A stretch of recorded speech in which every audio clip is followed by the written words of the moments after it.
В эфире итоговая программа новостей. Расскажем о главных событиях уходящего вторника. В студии Василий Раченко. Здравствуйте. Смотрите в программе.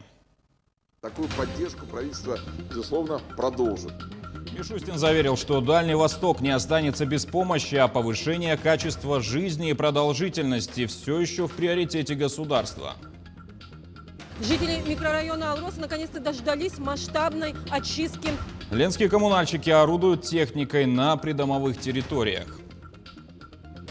Вместо заявленного ранее года все обойдется 5 месяцами. Аэропорт Чульман летом закроют на ремонт. Звание громкое, но всем приходится объяснять, что за должность и чем занимается в Мирнинском аэропорту. Назначили супервайзера. Почему не танцы, почему лыжи? Ну, потому что мне нравится, свобода, лыжня. Год онлайна наконец привели ребят к настоящим живым соревнованиям. В Алдане прошел чемпионат по лыжам.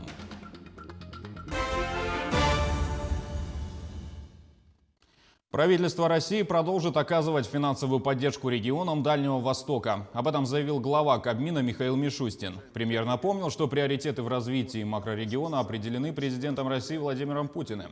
Это опережающее развитие экономики, повышение инвестиционной привлекательности, а главное – рост уровня жизни людей, которые живут, работают, строят планы на будущее для себя и своих семей. Мишустин отметил, что для населения региона важно создать комфортные условия. Все субъекты Дальневосточного федерального округа в прошлом году получили дополнительную финансовую помощь для обеспечения социально значимых и первоочередных расходов. Такую поддержку правительство, безусловно, продолжит. Это позволит быстрее преодолеть последствия распространения коронавируса, решить проблемы людей. Приоритет для нас – их интересы, качество жизни, рост доходов. При этом необходимы новые надежные механизмы, которые обеспечат регионам дополнительные источники доходов, повысят их самостоятельность, дадут импульс к развитию бизнеса и улучшению инвестиционного климата. Перспективные направления в IT-индустрии и креативной экономике, что ждет IT-индустрию в будущем и как изменится российский бизнес. Эти и другие вопросы обсудили на крупном онлайн-форуме «ПроДефО Якутия». Его провели во второй раз. Участники в течение дня делились опытом и обсуждали актуальные проблемы по нескольким направлениям.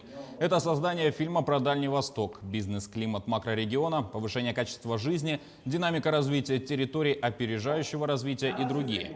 Кроме этого, спикеры затронули тему роста цен на жилье, программу «Дальневосточный гектар», «Дальневосточная ипотека» и новые механизмы финансирования строительства. Большое внимание уделено поддержке молодых предпринимателей. Выбрали тематику, естественно, экономическую и, скажем так, сокращение темы экономики и IT-разработок. Фактически мы говорим о цифровой экономике.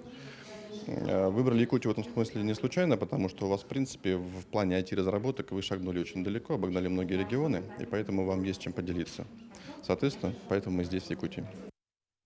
Глава Якутии Айцен Николаев провел рабочую встречу с вице-президентом, директором макрорегионального филиала «Дальний Восток» ПАО «Ростелеком» Андреем Карташовым.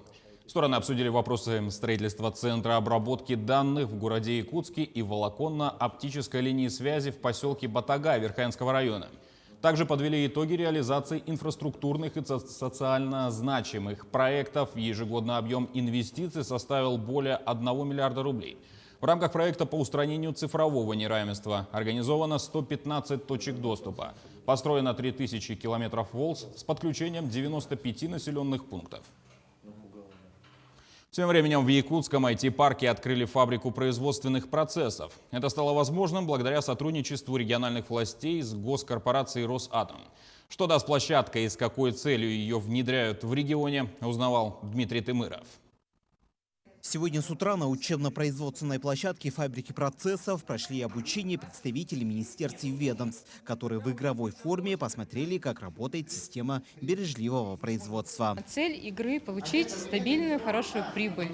Изначально они после первого раунда при использовании традиционного производства они находятся в глубоком минусе, а затем, постепенно улучшая процесс, они получают хорошую прибыль. То есть, простыми словами, они должны командную работу оптимизировать, чтобы в конце выйти в плюсе, экономии силы, средств и времени. В тренинге участникам предлагалось собрать якутское украшение и линкобигер. У каждого участника своя задача, и они не должны мешать друг другу, при этом уложиться в заданное время. Мы очень большой процесс разбили на много маленьких этапов и равномерно распределили между всеми участниками игры. Да? В данный момент я готовлю свое такое рабочее место. Да? Мы собираем линки оберегер. Да? Основная часть, которая связует все это украшение, да? Это такие маленькие незаметные кольца. Да? Но, как оказалось вот в предыдущих процессах, да? Важно очень подготовить эти кольца заранее. Данная работа требует щепетильности и внимательности в работе, потому что детали разные, необходимо соединять в определенной последовательности. Да? И вот путем проб и ошибок участники в ходе игры оптимизируют свою работу, алгоритм которого в последующем могут применять на практике у себя на работе. Такая уникальная площадка сегодня у нас открылась. И уже со следующей недели мы приглашаем представителей органов исполнительной власти, учреждений для как раз прохождения данного курса. Сегодня технология бережливого производства уже применяется в ряде учреждений столицы. Это в системе здравоохранения, в управлении образования столицы, в пенсионном фонде, а также в учреждениях профобразования. В этом году мы будем реализовывать, опять же, не менее 45 проектов, более чем в 30 организациях. Уверен, что это очень важно, это очень нужно. И очень хорошо, что сегодня вот как раз первыми выпускниками данной фабрики, первой у нас такой фабрики производственных процессов здесь в республике, стали руководители наших министерств, ведомств. Это очень важно, потому что вы люди, которые отвечаете за развитие целых отраслей нашей республики. Применение данной технологии должно привести не только к экономии сил и средств, но и оптимизации работы региональных министерств и ведомств. В будущем это должно также отразиться на работу с населением. Дмитрий Тымыров, Георгий Григорьев, Григорий Охлопков, Якутск. Аэропорт Чульман летом закроют для приема самолетов на 5 месяцев. Связано это с реконструкцией взлетно-посадочной полосы, сообщается на сайте аэропортов Севера. Замена покрытия начнется летом. По этой причине в течение июня длину полосы сократят, а с 1 июля до конца октября аэропорт для посадки самолетов будет закрыт полностью. Изначально аэропорт планировали закрыть из-за ремонта больше, чем на год, но от этого варианта отказались, потому что длительное закрытие могло повлиять на жизнедеятельность района в целом. А чтобы рейсы из аэропорта вылетали вовремя, их контролирует супервайзер. Звание громкое, но всем приходится объяснять, что за должность и чем занимается. Семен Дагбаев – единственный в буквальном смысле теперь незаменимый сотрудник в Мирнинском районе. Так кто такой супервайзер в авиации, узнавала наша коллега Анна Винокурова. Для пассажиров Семен Дагбаев – это очередной сотрудник аэропорта в светоотражающем жилете. По внешнему виду его не отличишь от остальных. Но именно супервайзер отвечает за обслуживание самолетов.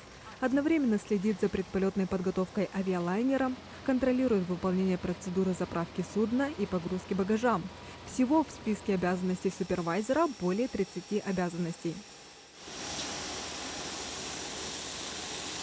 Профессия супервайзер в аэропортах России относительно новая. Раньше обслуживанием самолетов между рейсами занимались авиатехники. Отдельная должность понадобилась, когда аэропорты стали принимать и отправлять десятки бортов в день.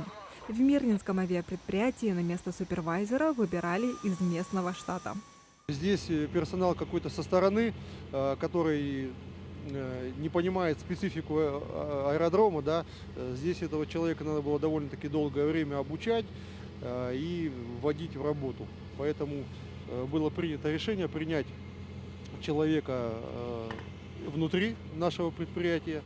Руководству предприятия долго думать не пришлось. Выбрали Семена. Работал к этому моменту почти 3 года. Авиационное образование есть. Единственное, что пришлось сделать – обучиться на супервайзера в Новосибирске. Самое сложное в работе, признается Семен, новизна. Коллективу пришлось привыкнуть к новой специальности. Людям порой доказать, что это действительно важно и действительно нужно, потому что есть, я думаю, везде, что вот когда человек долгое время работает, он привыкает к определенному алгоритму действий, к определенной работе, и как-то вот внести что-то новое, это бывает сложно. То есть в основном работа с людьми. Но в службе авиационной безопасности я научился работать с людьми, там непосредственно каждый день работаешь. Так что, в принципе, особо сложного здесь нет. На супервайзеров обучают в авиационных учебных центрах. Стать им может любой желающий. Но для этого необходимо получить среднее авиационное образование и отработать в аэропорту минимум год. А дальше все зависит от того, как покажет себя сотрудник. Обычно на должность супервайзера выбирают руководителей аэропортов, самых стрессоустойчивых, коммуникабельных и оперативных. Анна Винокурова, Артур Голиков, Алексей Меркулин, телеканал «Алмазный край». Систему 112 продолжают внедрять на территории Якутии. Пожарные, скорая, полиция, антитеррор, газовики, ЕДДС доступны по единому номеру уже в 50 населенных пунктах, 34 муниципальных районах и 2 городских округах. Полина Долинская продолжит тему.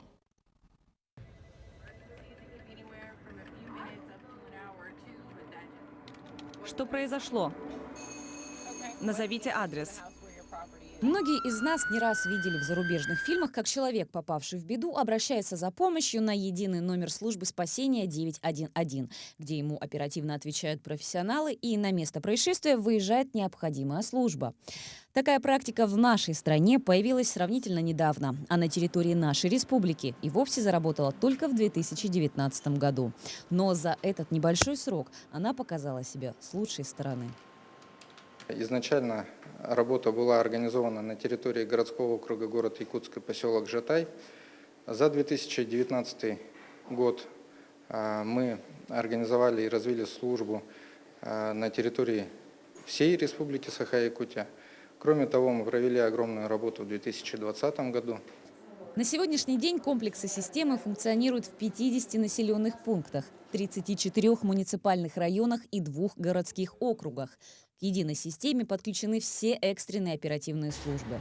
Пожарные части, станции скорой медицинской помощи, отделы полиции, службы газа, службы антитеррор и единые дежурно-диспетчерские службы городских округов.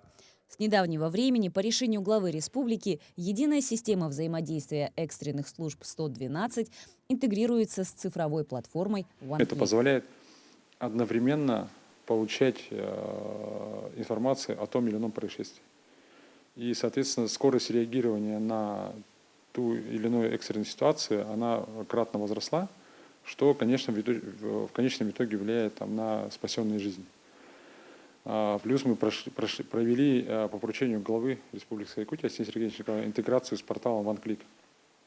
То есть обращение на портал OneClick можно теперь делать и через систему 112. Главные преимущества единого номера диспетчерской службы – это круглосуточная работа, возможность соединения с оператором в течение 3 секунд после осуществления набора номера, а также, что немаловажно, дозвониться можно как при нулевом, так и при отрицательном балансе и даже при отсутствии сим-карты на телефоне. Операторы работают хорошо. Мы слаженно работаем с другими службами экстренными. Где-то они к нам обращаются, что-то мы у них спрашиваем. То есть ситуаций много, но реагирование идет сразу. То есть мы назначаем необходимые службы, контролируем, как реагируют службы, которые должны выехать по данному вызову. Ну и, соответственно, ведется контроль не только по городу Якутску, но и по всей республике. За сутки в единую службу поступает от 1500 до 2000 звонков. К сожалению, 50% из них ложные и осуществлены по случайности детьми. Диспетчеры настоятельно рекомендуют родителям провести воспитательную беседу со своими чадами и объяснить им, в какой именно ситуации стоит обратиться к специалисту. Ведь иногда звонок по детской шалости может стоить жизни тому, кому помощь действительно необходима. Полина Долинская, Григорий Охлопков, Якутск. Движение по вдоль-трассовому проезду для обслуживания магистрального нефтепровода «Транснефть-Восток» ограничат для большегрузов ориентировочно с 12 апреля в Ленском районе. Об этом сообщает районная администрация. Ограничение коснется тяжеловесных, крупногабаритных транспортных средств и техники с прицепом. Проезд будет открыт только для полноприводных автомобилей жизнеобеспечения весом до 3,5 тонн с противоскользящими цепями. Лучше очистить от снега сейчас, чем потом откачивать талые воды. Так решили коммунальщики в Ленске и приступили к вывозу. Работу служб ЖКХ на придомовых территориях в микрорайоне Алроса оценила наш корреспондент Анна Кожевникова. Жители микрорайона Алроса наконец-то дождались масштабной очистки придомовых территорий. Вот уже несколько дней здесь орудует снегоуборочная техника, и дворы, и крутые подъемы очищены до бетонного покрытия. Эта зима в Ленске выдалась снежная. Норма среднегодовых осадков уже в декабре была превышена. Обильными снегопадами накрыл и январь. Буквально в начале года жители микрорайона Алроса, как и большинство ленчан, были недовольны несвоевременным, даже точнее полным отсутствием вывоза твердобытовых отходов и заметенными дворами.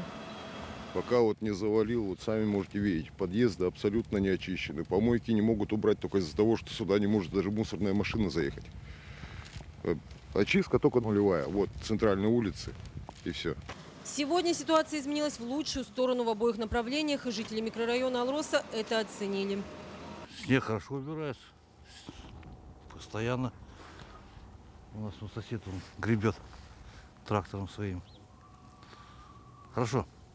Большое количество осадков бесследным быть не может. Дворы многоквартирных домов, конечно, заполнены высокими снежными кучами. Как сообщили в управляющей компании, снег убирался всю зиму, но складировался на придомовой территории. А с приходом весны приступили к вывозу накопленных осадков.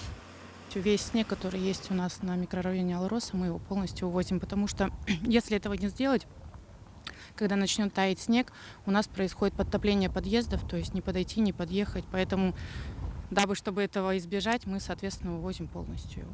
Подрядчик по уборке придомовых территорий у управляющей компании постоянный. Индивидуальный предприниматель Андрей Дружинин. После прохода тяжелой техники во дворах микрорайона Алроса беспрепятственно могут передвигаться и мамочки с колясками, и легковые автомобили. Скользкие подъемы теперь не страшны. Позже будет проведена подсыпка. Анна Кожевникова, Денис Семенов, Ленск.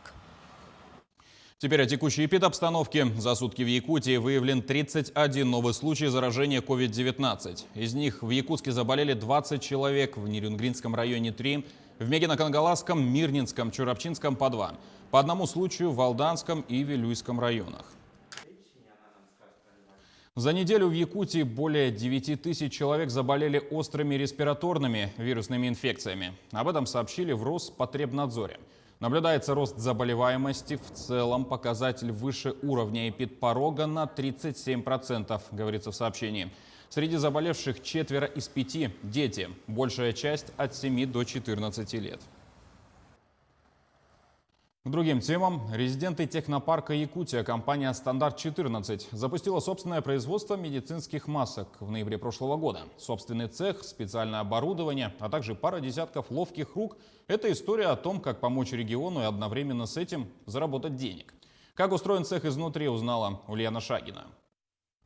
Производство масок начинается с закладки рулонов с тканью. Синяя ткань – это внешняя часть маски. Она гипоаллергенна и антибактериальна. Сшивается с внутренней и внешней стороны маски. В середину закладывается другая ткань, фильтрующая вирусы. Далее машина создает на маске складки и приваривает носовые проволоки, чтобы мы могли подогнать ее под размер своего носа. После закладки фиксатора для носа машина припаивает маску, а также подрезает под стандартный размер. Далее уже начинается ручной труд. Здесь у нас работает Айсен. Айсен, добрый день. Здравствуйте, Ульяна. Вот расскажите, что вы тут делаете? После заготовки готовых масок мы здесь складываем в специальные ячейки готовые маски. И тут припаиваются ушные петли. И там уже упаковывается и идет на продажу. Полуавтоматическая линия производства в минуту выводит 34 готовых изделия. В сутки при помощи всех 4 машин получается изготовить до 25 тысяч штук масок. Компания уверена, что этого хватает, чтобы закрыть суточную потребность региона. Конкуренты по республике, которые производят, нет.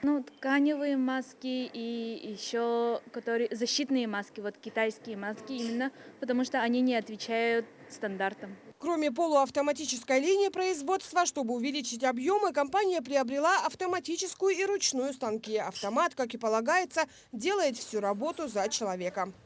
Если для полуавтоматической машины обязательно помощь человека, то для автомата помощь практически не нужна. Также она производит в 1,5 раза больше медицинских масок, чем полуавтомат. А помощь человека заключается только в том, чтобы вылавливать уже готовое медицинское изделие и аккуратно складировать по 25 штук, а также отсеивать бракованные изделия.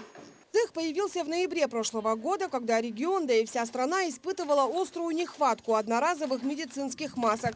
Тогда резиденты технопарка Якутия, недолго думая, завоевали в республике никем не занятую нишу и начали свой бизнес. До сих пор в регионе у них не появилось прямых конкурентов. Вместе с тем компания растет и развивается. В ближайших планах экспорт готового изделия.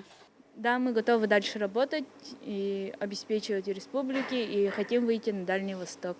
За это время компания смогла обзавестись постоянными клиентами. Среди них и крупные медицинские организации. Мир давно привык к маскам. Многие чувствуют себя некомфортно без них. И пока есть спрос у населения, компания планирует и дальше развивать своевременно начатый бизнес. Ульяна Шагина, Григорий Хлопков, Якутск.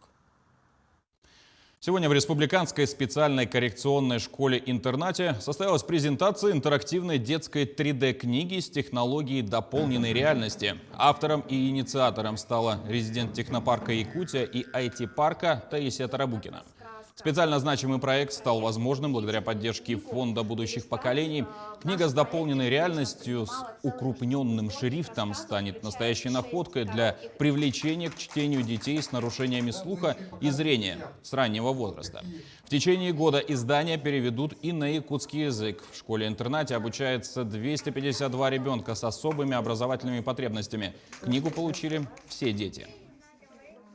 Проект получился уникальным и важным для развития наших детей, потому что все сюжеты интерактивные, озвучены, и особенно для детей, которые с проблемами слуха и зрения. Здесь сборник рассказов из 6 сказок, они основаны на эмоциональном интеллекте, потому что очень важно понимать себя, понимать окружающих. Каждая история, она не очень объемная, короткая, для того, чтобы ребенок мог ее без труда прочитать, пересказать, и в конце каждого рассказа дается вопрос ребенку. Поклонники творчества Алины Закидовой готовятся ко встрече со своим кумиром. Сегодня группа фанатов устроила флешмоб на одном из катков города на коньках с плакатами. Олимпийская чемпионка по фигурному катанию станет специальным гостем на фестивале «Мусустар», который состоится в столице республики 26 и 27 марта. В рамках своего визита фигуристка выступит на арене Элей Ботур, а также проведет мастер-класс для юных воспитанников Ледового дворца.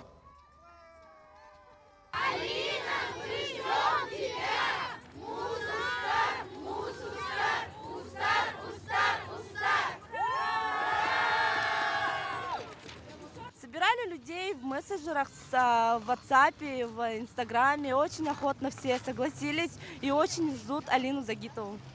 Хотят ее встретить в аэропорту, готовят классные подарки и плакаты.